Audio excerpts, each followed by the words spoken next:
Boa alvorada, período vespertino, noturno ou bom sono para você que agora, pelo menos um dia na sua vida, foi dormir feliz depois de ver os povos dizendo não, aplicando em forma de referendo democraticamente uma moratória contra a extração de petróleo.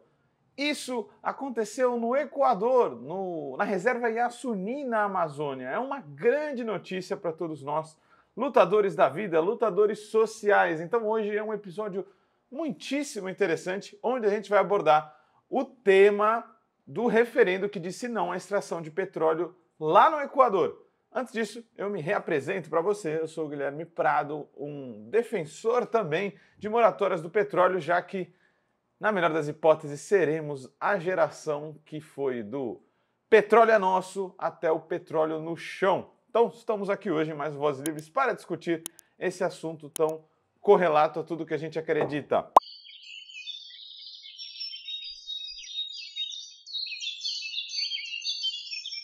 A gente já tem um vídeo sobre isso que está subindo aí na sua tela, provavelmente em algum lugar, então não vamos falar tanto assim dos antecedentes, nem do que foi a última experiência de tentativa de moratória que aconteceu no Equador. O Equador é um país da América do Sul, onde tem uma grande população indígena, cerca aí de 40%, que é uma grande fração, né, que se intitula, se reconhece como indígena, e que apesar de não fazer fronteira com o Brasil, ele está plenamente conectado, né? Estamos no capitalismo, então todos os povos estão conectados, mas o Equador está ainda mais conectado com o Brasil, apesar de não ter fronteiras, já que temos uma floresta em comum, que é a floresta amazônica. Então, quando a gente fala do Yasuni, estamos falando de um parque ecológico que é considerado uma reserva, um patrimônio da biosfera planetária. Então, veja bem, o Yasuni, esse parque dentro da Amazônia, dentro do Equador,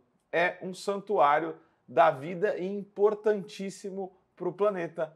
Porque, claro, além de ser um estoque de carbono, porque é uma floresta, porque fixa todos os gases ruins para o aquecimento global, ele também é uma reserva de vida gigantesca, a mais importante do mundo, a maior biodiversidade do planeta encontrada em um só local.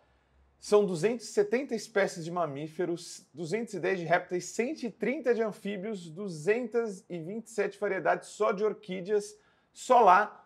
Tem muito mais do que as 500 plantas que tem na América do Norte inteira. Num só local tem mais plantas e árvores em diversidade do que o Canadá e os Estados Unidos têm. Então essa é a grandeza e a riqueza do Yasuni. Eu não vou me ater muito à questão dos antecedentes, mas a gente tem que lembrar que o Yasuni, no que diz respeito à exploração de petróleo, ele abrange principalmente três blocos, três reservas que estão nos blocos Ispingo, Tambococha e Tiputini. São três blocos ali que estão nessa foto que vocês estão vendo na tela. É apenas uma parte, né, dessa região inteira, mas que é principalmente a mais sensível à exploração de petróleo. Então, o referendo a qual a gente se refere, ele fala de uma moratória de parar de explorar petróleo, principalmente nessa região. Isso foi tentado ali nos antecedentes da Constituição Cidadã do Equador, que se deu ali em 2007, né, um processo muito grande que aconteceu nessa época, meados de 2008, e até 2013 essa previsão constitucional de não extração do petróleo foi feita indiretamente. É claro que a Constituinte foi um processo popular, mas indiretamente ela conquistou essa ideia de não extrair naquele momento. Não foi um referendo, foi um processo constituinte que protegeu esse parque da extração de petróleo. Mas em 2013, Rafael Correa, uma pessoa da centro-esquerda, progressista, que deveria ser a maior defensora de uma economia pela vida, derrubou, fez protestos, inclusive, contra aqueles que estavam defendendo a não extração. A gente viu uma polarização no Equador, a queda da proposta, a não capacidade de financiamento da proposta, e a gente viu, inclusive, uma esquerda que chamou protestos a favor da extração, enquanto grandes partes de setores da sociedade estavam nas ruas contra o presidente Rafael Correa e contra essa ideia de explorar petróleo. Enfim, uma tragédia que mostra a confusão ideológica de uma esquerda fóssil, no sentido de combustível fóssil, mas também fóssil no sentido de um pensamento fóssil, que já está fóssil, já está antigo, já está velho, precisa ser superado. Esse coletivo Yes Unidos, então, já na época, ele lutava em torno do referendo, certo? Então ele entregou, porque em todo momento tinha uma grande desconfiança do correísmo. Algumas análises de esquerda falam que a esquerda e os indígenas são sectários no Equador por não entender essa relação com o governo. Mas os indígenas sempre tiveram uma desconfiança de que o Rafael Correa iria derrubar a proposta. Então havia uma mobilização em torno de um referendo para dar uma legitimidade para a proposta de não extração. Mas foi o próprio Rafael Correa que derrubou as assinaturas desse coletivo, que ficou por anos, desde 2013 até meados de 2015, tentando fazer esse referendo e acabou conseguindo mais assinaturas do que necessitava. Cerca de 750 mil assinaturas a favor de um referendo para acabar com a extração de petróleo nesses 3 pontos aí que a gente falou, né? O ITT do Iacuni. E foi o Rafael Correa que colocou questão, que tentou embarrear, que disse que assinaturas não eram verdadeiras e aí entrou-se no imbróglio por anos e anos para conseguir que o referendo constitucional acontecesse. Então, de fato, foram 2 anos muito intensos de militância, onde tantas assinaturas, assim como 750 mil, foram alcançadas. A ideia sempre foi trazer um referendo junto das eleições, no caso agora foram as presidenciais, tema que a gente já vai abordar aqui, para perguntar se as pessoas eram contra a extração, né? No final, a pergunta foi meio capciosa, né? Se você concorda com a não extração, né? Então ela requer um pouco de interpretação da pergunta, que poderia até ter levado a alguma confusão, mas o mais incrível é que 59% das pessoas que participaram dessa votação votaram contra a extração, ou seja, a favor da iniciativa do Yes Unidos, que é de preservação e deixar o petróleo no chão. Quantidade de petróleo que seria cerca de 1/4, alguns vão falar entre 15% a 30% do que seriam todas as reservas petrolíferas do Equador. Aí que se dá um grande debate, argumentos contra e a favor da iniciativa. Os argumentos contra a questão de deixar o petróleo no chão se deram em torno de setores conservadores, inclusive de setores da centro-esquerda, como o próprio correísmo, que nunca foi claro sobre seu posicionamento, e enquanto o Correa foi a favor da extração, né? Então a gente já vai colocar esses argumentos no lugar. Mas os argumentos principalmente se davam em torno de uma ideia de riqueza, de PIB, de extração de petróleo, que isso traria desenvolvimento econômico. Porém, a destruição de todo esse ecossistema incorreria em apenas 9 dias de consumo de petróleo global. Então, a iniciativa Yes Unidos conseguiu colocar no subjetivo das pessoas de que não compensava tamanho dano para uma riqueza que no final nem vai ser riqueza para as pessoas, porque vai destruir a natureza e o planeta fica mais ameaçado com uma reserva tão importante assim sendo degradada. O Guilherme Lasso, que é o atual presidente, que convocou a eleição dissolvendo todo o parlamento e, enfim, a última eleição, em últimas decisões da última eleição para chamar uma nova, ele era a favor da extração.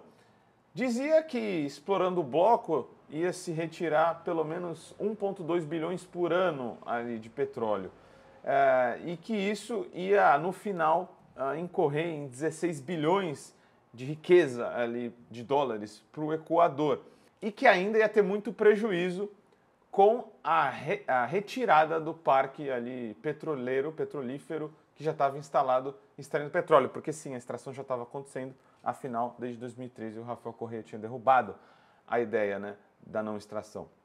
E os argumentos a favor da iniciativa do Yes Unidos se colocavam principalmente em defesa da vida, em defesa da biodiversidade, em defesa da Amazônia, em defesa da biosfera, do nosso bem comum. Teve vários aí pessoas a favor da iniciativa, pessoas a favor com renome global, assim, né, pessoas muito conhecidas. Uma delas é o grande Leonardo DiCaprio, que está sempre nessas discussões, sempre atacado, defendido, enfim, se colocou nas redes sociais dizendo que o Equador podia se converter em um exemplo de democratização de políticas do meio ambiente.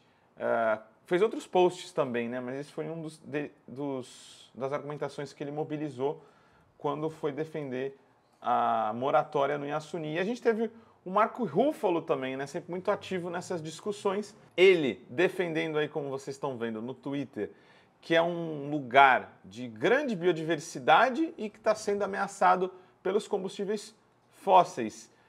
No dia 20 de agosto, então, ele chama o sim e diz que o povo equatoriano teria uma oportunidade histórica, assim, de se colocar uma cultura de democratização de ação climática para o planeta, assim. Muito bacana as mensagens de um grande avanço de consciência assim, global em relação à pauta. Por último, eu queria trazer outros argumentos que não foram menos importantes, mas que mostram como a ação climática tem a ver com uma temática de esquerda, que ela só pode ser resolvida dentro de uma temática de esquerda.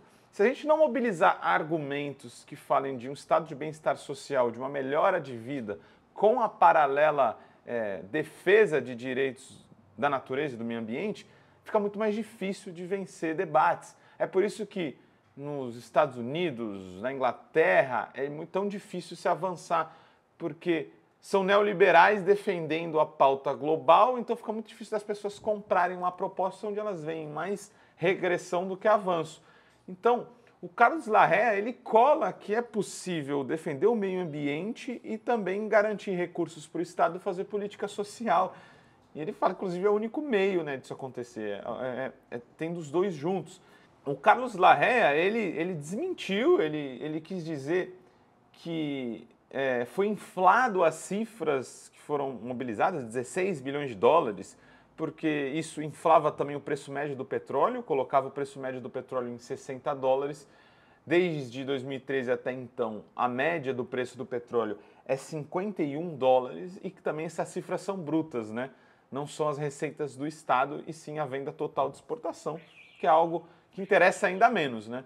Então, se o Estado exporta já não interessa muito, se o Estado exporta e arrecada não quer dizer que isso vá para o social, então também é outra discussão a ser feita. O cálculo também não considerava o custo da extração de petróleo, né? Como eu disse aqui, 35 dólares é o custo da extração de petróleo, porque é mais caro até que o pré-sal, né? A questão do Iacuni, porque sai muita água junto, então tem muita energia desperdiçada para energia extraída.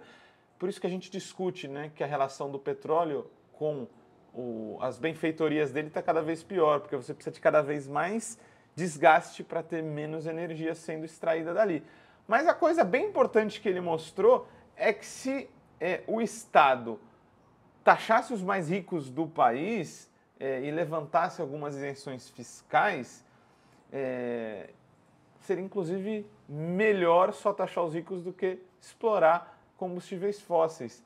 O Estado do Equador deixou de receber 6 bilhões de dólares por esse motivo em 2021, o que apenas em um ano seria 30% de tudo que o Iacuni TT iria arrecadar. Então aí já vai um argumento nevrálgico. Então vejam bem, o petróleo vira uma forma da esquerda não fazer debates que são históricos dela, que é o combate à extrema riqueza e o combate à desigualdade. Aí você destrói a natureza trazendo natureza barata para mediar um conflito distributivo onde você nunca vai se colocar enfaticamente do lado dos mais pobres. Então é uma forma de fugir do conflito distributivo e da luta de classes. Você coloca o petróleo no meio e diz que com ele você resolve a repartição do bolo. Só que o petróleo está acabando e o mundo também. Então as chances de uma esquerda fóssil usar esses argumentos vai ficar cada vez menor. E aí vocês veem algumas artes que foram muito bacanas da defesa da iniciativa do Iacunidos, colocando a natureza em primeiro lugar. Então os povos indígenas estavam sempre lá, os animais estavam sempre lá, os economistas ecossocialistas ao lado do meio ambiente estavam lá também, como essa arte. Economistas do mundo dizem sim ao Iacuni. Enfim, todos esses argumentos foram mobilizados. Agora uma penúltima questão aqui do tema, né? Isso foi feito, olha, é muito interessante a gente analisar as eleições equatorianas dessa perspectiva. Isso foi feito numa corrida presidencial que teve morte, teve assassinato, tem a esquerda correísta, que seria o PT, tem milhões de aspas por lá. Em primeiro lugar, em todas as pesquisas até então, a candidata Luísa Gonzalez, e teve o Iaco Pérez, que foi candidato nas últimas eleições e quase foi para o segundo turno, com a pauta da água, dos direitos indígenas, do meio ambiente como centro ali da discussão, né? Do partido Pachakutik. Então quase conseguiu na última eleição ir para o segundo turno. Agora veja a complexidade e a dinâmica da política, como ela é muito louca. Então, se nas últimas eleições ele quase foi para o segundo turno, nessas eleições ele ficou apenas com 4%. Porém, a pauta dele venceu o referendo. E aí, se você olhar para a candidata que ficou em primeiro e foi para o segundo turno, uma candidata do correísmo, então quer dizer, a dito centro-esquerda ainda muito forte no Equador, que teve 33% da votação, a Luísa Gonzalez, da Revolução Cidadã, que é o partido do Rafael Correa, que derrubou a iniciativa em 2013 e que agora se colocou contra novamente a moratória do petróleo, ela ficou em primeiro.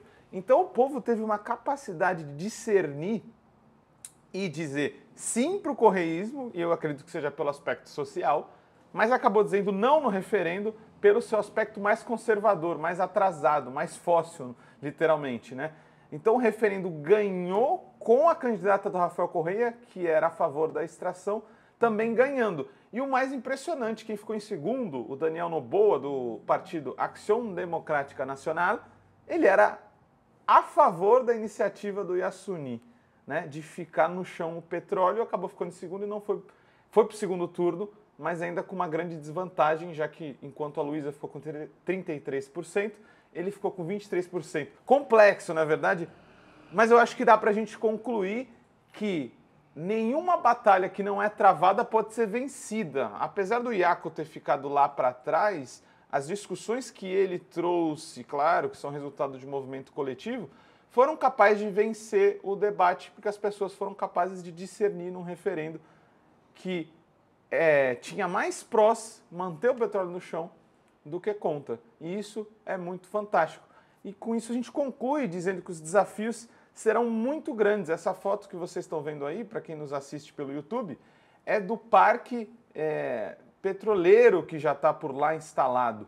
Isso é muito fascinante. Isso é um recado planetário de que, pela primeira vez, um país, uma sociedade dentro dessa humanidade fóssil teve a sanidade mental de dizer não, já com um monte de aparelho, um monte de parque produtivo por lá já instalado. Então, o referendo também demandou que dentro de um ano todo esse aparato seja retirado. Então vai ser muito simbólico.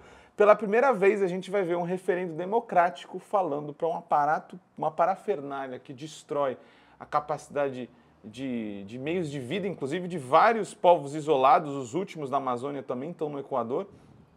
Um referendo foi capaz e vai ser capaz de dizer que toda aquela parafernália seja retirada. E também cabe o desafio de garantir que isso aconteça também.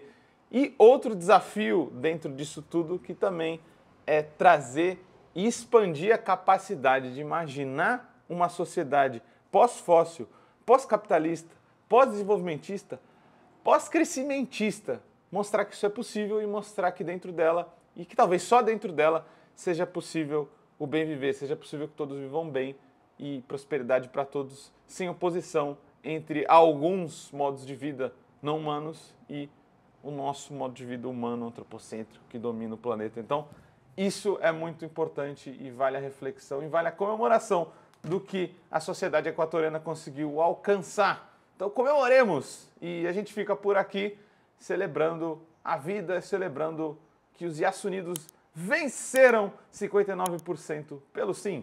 EcoSalve e até a próxima. Como todo trabalho independente, esse podcast pode estar por um Pix, ou melhor, um Tris, sem o apoio solidário de seus ouvintes. Portanto, se você já se divertiu conosco, se enriqueceu, se informou, ou se fomos apenas um passatempo para você, nos ajude para que continuemos existindo. Sem financiamento, sem independência. Portanto, ajude o Vozes Livres se tiver consciência.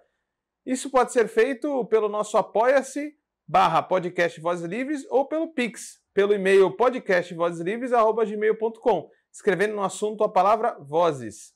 Nos acompanhe nas redes sociais, @Livrescop e @Livresprodutos do Bem. O Vozes Livres é um podcast realizado pela Rede Livres e financiado pelo Sindicato dos Químicos Unificados de Campinas e Região e pela Federação dos Trabalhadores do Ramo Químico do Estado de São Paulo.